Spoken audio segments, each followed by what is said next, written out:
This channel does not promote any violent, harmful, or illegal activities. All content provided by this channel is meant for an educational purpose only.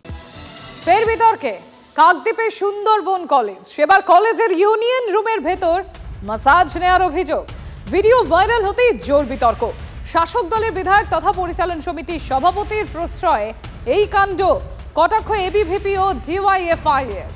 বহিরাগতদের দিকে আঙুল কলেজের প্রিন্সিপালের। ঘটনায় তদন্তের নির্দেশ কর্তৃপক্ষের। নিরাপত্তা নিয়ে পরিচালন সমিতির বৈঠক ডেকেছে কলেজ কর্তৃপক্ষ। এক ছাত্র চোট পাওয়ায় মাসাজ করে দেন, দাবি বহিরাগত দেবজ্যোতি পালের। কাকদ্বীপের যিনি বিধায়ক আছে সবই ওনার অনুপ্রেরণাতেই হচ্ছে। মমতা ব্যানার্জির অনুপ্রেরণায় যেরকম সিংহ শাবক জন্মায়, সেরকম কাকদ্বীপেও বিধায়কের অনুপ্রেরণায় কাকদ্বীপ কলেজ এখন বিয়েবাড়ি হচ্ছে, কলেজে মাসাজ পার্লার চলছে, কলেজে মদ্যপান চলছে। আসলে কলেজ থেকে এরা শিক্ষা পড়াশোনাটাকে তুলে দিতে চাইছে। তো ভিডিওতে যে ছবিটা দেখা যাচ্ছে, যে লোকটাকে দেখা যাচ্ছে দেবজ্যোতি পাল বলে, সে আমাদের কলেজের স্টুডেন্ট না বা কলেজের ছাত্র নয়। তো ওরা কলেজ যাওয়ার শেষের পরে ওখানে ফুটবল খেলতে আসে। তো শোনা যাচ্ছিলো যে কি লেগেছিল না কি সেই সংক্রান্ত বিষয়ের জন্য ওরা ম্যাসাজটা বা ওখানে গাটা টিপে দিচ্ছিল বা এরকম কিছু ব্যাপার। আর যার বিরুদ্ধে মাসাজ করে দেওয়ার অভিযোগ, মানে দেবজ্যোতি পাল, যাকে বলা হচ্ছে বহিরাগত, তিনি ফুটবল খেলতে আসেন। শুনলেন আপনার এক্ষুনি, তিনি ঠিক নিজে কি বলছেন শোনাই একবার আপনাদের। দেখুন, সেরকম কিছু বিষয় নয়। আমরা এটা বিগত 3 বছর আগেকার গল্প। 3 বছর আগেকার গল্প। এটা আমরা মাঠে খেলতে যেতাম বিকালবেলা করে। আমি কলেজ স্টুডেন্ট নই, মাঠে খেলতে যেতাম, বন্ধু বান্ধবের সঙ্গে আড্ডা মারতাম। এখন ওর পিঠে লেগেছিল, বৃষ্টি পড়ছিল সেই সময়। আমরা বলি ভিজবো না, বলতে আমরা সমস্যাতে ঢুকে ওকে গাটা মেসেজ করে দিচ্ছিলাম। শুনলেন আপনারা, কিন্তু কলেজের প্রিন্সিপাল তার কি বক্তব্য এই গোটা বিষয়টি নিয়ে শুনুন। যে আমার এখানে একটা আছে যে আমাদের মাঠটা অনেক বড়, এবং এই মাঠে কিন্তু আমাদের কিছু ছেলেরা খেলতে আসে, যারা কিন্তু আমাদের কিছু স্টুডেন্ট, আবার কিছু দেখা যায় যে আমার আশেপাশে পাড়ার ছেলেরাও হতে পারে। আমি অনেক সময় দেখেছি ওরা কি হয়, ওই ঘরটা যেহেতু খোলা থাকে, ওই ইউনিয়ন রুমের যে আমাদের ক্যান্টিনের পাশে, ওই ঘরটা অনেক সময় এরা ঢোকে, ড্রেস চেঞ্জ করে। এখন আমি ঠিক বলতে পারবো যে হয়তো কারোর এরকম হতে পারে যে একটু খেলতে খেলতে ব্যথা লেগেছে বা কিছু হয়েছে, তারা হয়তো সেটা করেছে। সেটা আমি 100% শিওর না, তবে এরকম হলেও হতে পারে, কারণ আমি দেখেছি ওরা কিন্তু ওখানে ঢোকে অনেক সময়। স্টুডেন্ট ফ্রন্টের ডিএম অফিস অভিযান ঘিরে বারাসতে ধুমধুমা। শিক্ষাক্ষেত্রে দুর্নীতি ও ছাত্র সংসদ নির্বাচনের দাবিতে আইএসএফ এর ছাত্র সংগঠনের বিক্ষোভ। বারাসত সরকারি মহাবিদ্যালয়ের সামনে থেকে হরিতলা মোড় হয়ে জেলা শাসকের দপ্তর পর্যন্ত মিছিল। জেলা শাসকের দপ্তরে ঢোকার সময় পুলিশ বাধা দিতেই ধস্তাধস্তি শুরু হয়ে যায়, ভেঙে যায় গেট। বিক্ষোভকারীদের আটক করে পুলিশ।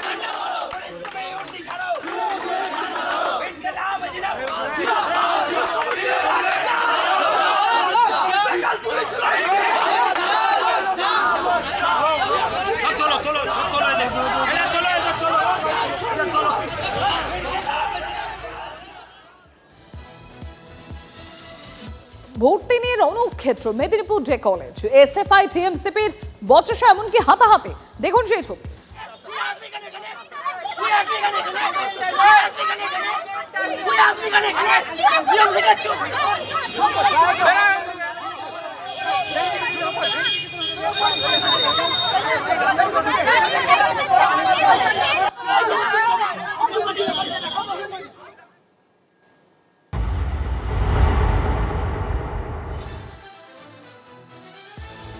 জানুয়ারি এবং তারপর জুলাই, তৃণমূলের কোন্দলে মালদায় আবারও খুন। ইংরেজবাজারে তৃণমূল নেতা খুনে গ্রেফতার দলেরই নেতা আবুল কালাম আজাদ। খুনে গ্রেফতার পঞ্চায়েত সমিতির প্রাক্তন সদস্য তৃণমূল নেতা মাইনুল শেখ।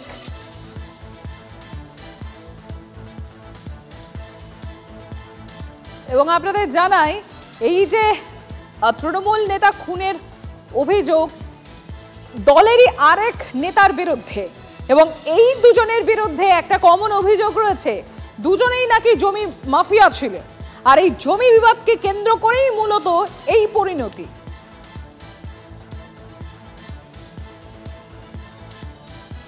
জমি দখল ঘিরে তার জেরে বিবাদ, এবং সেই বিবাদেরই এমন করুণ পরিণতি পুলিশের তরফ থেকে, এটাই বলা হচ্ছে। শুভতোষ রয়েছেন আমাদের সঙ্গে। শুভতোষ, যিনি খুন হয়েছেন আর যার বিরুদ্ধে অভিযোগ, দুজনের বিরুদ্ধেই একটা কমন অভিযোগ, যেটা দুজনেই জমি মাফিয়া। একদমই তাই। এরা পরিচিত জমি মাফিয়া। এবং শুধু তাই নয়, এদের দুজনের বিরুদ্ধে বিস্তর অভিযোগ। অন্যের জমি দখল করা, জোর করে জমি নিয়ে নেওয়া, জাল ডকুমেন্ট তৈরি করে অন্যের জমি নিয়ে নেওয়া, এমনকি জাল ওয়ারিশ সার্টিফিকেট তৈরি করে দেওয়া, ডেথ সার্টিফিকেট তৈরি করে দিয়ে তার জমি হাতিয়ে নেওয়া, এরকম বিভিন্ন ধরনের অভিযোগ রয়েছে। মাসল ম্যান নিয়ে ঘোরা, তো ফলে এই সমস্ত অভিযোগ দুই তরফেই রয়েছে। তো সেখানে আবার দুজনেই কিন্তু তৃণমূলের নেতা। একজন স্থানীয় তৃণমূলের নেতা, মানিকচকের গোপালপুর এলাকার বাড়ি, যেই খুন হয়েছেন আবুল কালাম আজাদ, আর বিরুদ্ধে অভিযোগ সে মাইনুল শেখ, সেও তৃণমূলের নেতা এবং সে যথেষ্টই প্রভাবশালী। এবং দুজনের মধ্যেই কিন্তু পার্টনার হিসেবে তারা ছিল এবং তারা ব্যবসা করতো জমি সংক্রান্ত বিষয় নিয়েই। এবং সেখানেই গোলমালটা বাঁধে। 9 বিঘা জমি নিয়ে তাদের মধ্যে গোলমাল বাঁধে বলে অভিযোগ। এবং সেখানে একটা মোটা অঙ্কের টাকার লেনদেন নিয়ে বিবাদ শুরু হয়।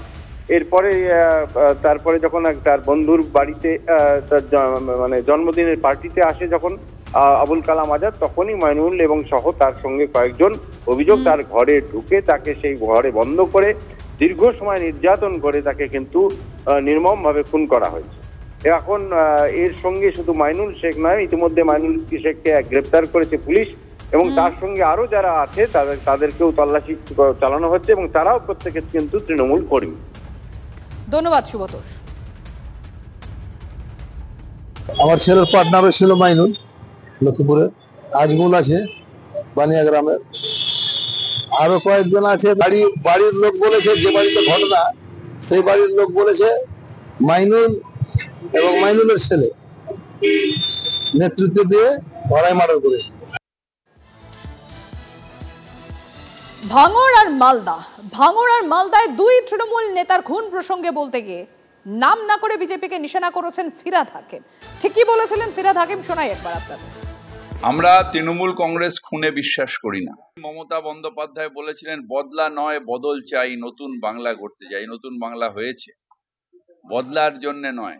কিন্তু যে দলটা এসে উস্কানি দিচ্ছে, ধর্মীয় উস্কানি দিয়ে হিংসা করছে, যেরকম ভাই গুজরাটে করেছিল, খুব মানে ভয়াবহ একটা কালচার বেঙ্গলে নিয়ে আসার চেষ্টা করছে, হিংসার কালচার। আমাদের বাংলা চৈতন্যের বাংলা, যেখানে আমরা বলি মেরেছো কলসির কানা, তাই বলে কি প্রেম দেব না। গতকাল ভাঙড়, আজকে মালদা, এই জিনিস থামছেই না এবং মারছে তৃণমূল, মরছেও তৃণমূল। এরা সবাই রাজনীতির নাম করে ওই এলাকাতে তোলাবাজি, কাটমানি, জমি দখল, যাবতীয় অবৈধ কারবার চালিয়ে যাচ্ছে। তার ফলে তৃণমূল মানেই হচ্ছে অপশাসন, নৈরাজ্য, তারই প্রতিনিধি হচ্ছে এরা। তো তার ফল সাধারণ মানুষকে ভুগতে হচ্ছে একের পর এক। কখনো বহরমপুর, কখনো কসবা, কখনো ভাটপাড়া, কখনো ভাঙড়, কখনো মালদা। মালদায় তো পরপর 7 মাসের মধ্যে দুইবার ঘটলো এবং মূলত ভাগ বাটোয়ারার গল্প, পিঠে ভাগের গল্প নিয়েই এই ধরনের কারবারগুলি ঘটছে। অত্যন্ত চিন্তার, অত্যন্ত উদ্বেগজনক। ফের রক্তাক্ত, ভয়ের ভাঙড়। তৃণমূল নেতাকে গুলি করে কুপিয়ে খুন। গতকাল রাতে বাড়ি ফেরার পথে রাজ্জাক খাঁকে লক্ষ্য করে গুলি। শওকত মোল্লা ঘনিষ্ঠকে বাইকে চেপে এসে হামলা। গুলির পর ভাঙড়ে শওকত ঘনিষ্ঠকে কুপিয়ে খুন। ঘটনাস্থলে পৌঁছল ফরেনসিক টিম। গুলির পর ভাঙড়ের শওকত ঘনিষ্ঠ নেতাকে কুপিয়ে খুন। ঘটনাস্থলে ফরেনসিক টিম। রাতে বাড়ি ফেরার পথেই রাজ্জাক খাঁকে গুলি করা হয় এবং গুলির পর তাকে কোপানো হয়। শওকত মোল্লা ঘনিষ্ঠ এই রাজ্জাক খাঁ, বাইকে চেপে এসে হামলা করা হয় তার উপর।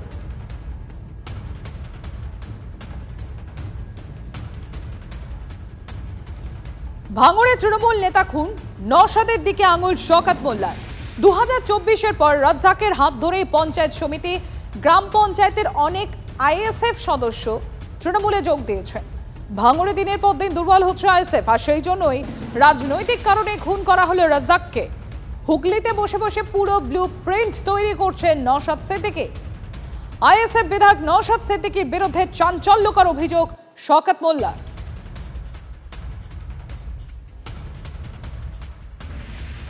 এখানে তৃণমূলের কোনো গোষ্ঠীকন্দল নেই।